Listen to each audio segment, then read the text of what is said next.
धुळे शहरात honey trap लावून मोठ्या व्यावसायिकांना लुटणाऱ्या एका आंतरराज्यीय टोळीचा स्थानिक गुन्हे शाखेने पर्दाफाश केलाय।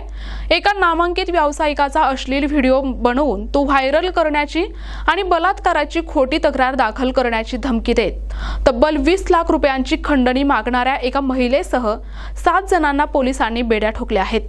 या घटनेमुळे धुळे जिल्ह्यात मोठी खळबळ उडाली असून अशा प्रकारे अनेकांना लुटण्याचा संशय आता व्यक्त केला जात आहे। मिळालेल्या माहितीनुसार या प्रकरणातील मुख्य सूत्रधार नरेश कांतीलाल गवळी आणि रवींद्र अशोक डोंगरे यांनी आपल्या टोळीतील तरुणींच्या मदतीने एका व्यावसायिकाला जाळ्यात ओढले होते। सुरुवातीला मैत्री करून त्यानंतर व्यावसायिकासोबत अश्लील व्हिडिओ तयार करण्यात आला। हा व्हिडिओ हाती लागताच टोळीने आपला खरा चेहरा समोर आणला।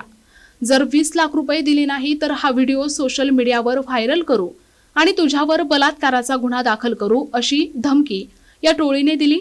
वारंवार होणाऱ्या त्रासाला कंटाळून आणि बदनामीच्या भीतीने व्यावसायिकाने पोलिसांत धाव घेतली। स्थानिक गुन्हे शाखेने सापळा रचून या टोळीला रंगेहात पकडले। यामध्ये नरेश गवळी, रवींद्र डोंगरे यांच्यासह एक तरुण मुलगी, 2 महिला आणि 3 पुरुषांचा समावेश आहे। तपासात समोर आले की नरेश गवळी याची एक संघटित टोळी असून ते अशाच प्रकारे प्रतिष्ठित लोकांना लक्ष्य करून लाखो रुपये उकळत होते। या कारवाईमुळे अशा अनेक रॅकेटचे धागेदोरे हाती लागण्याची शक्यता आहे। सध्या सर्व 7ही आरोपी पोलीस कोठडीत असून त्यांच्याकडून यापूर्वी कोणाकोणाला लुटले आहे याचा सखोल तपास धुळे पोलीस करत आहेत। सुशिक्षित आणि प्रतिष्ठित नागरिकांनी अनोळखी लोकांशी मैत्री करताना सावध राहण्याचे आवाहन पोलीस प्रशासनाकडून करण्यात आले आहे।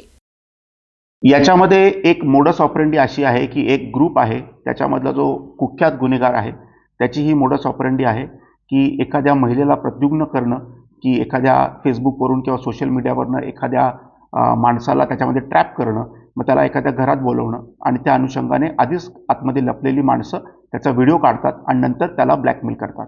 या प्रकरणामध्ये देखील एका महिलेला त्यांनी असंच त्याच्या गँगमध्ये समाविष्ट करून एका माणसाला XYZ माणसाला तिथे बोलवलं होतं आणि त्याच्या काही व्हिडिओज त्याच्यामध्ये त्यांनी शूट केले आणि सुरुवातीला त्यांनी 20 लाखाची खंडणी याच्यामध्ये सेक्सटॉर्शनमध्ये मागितली।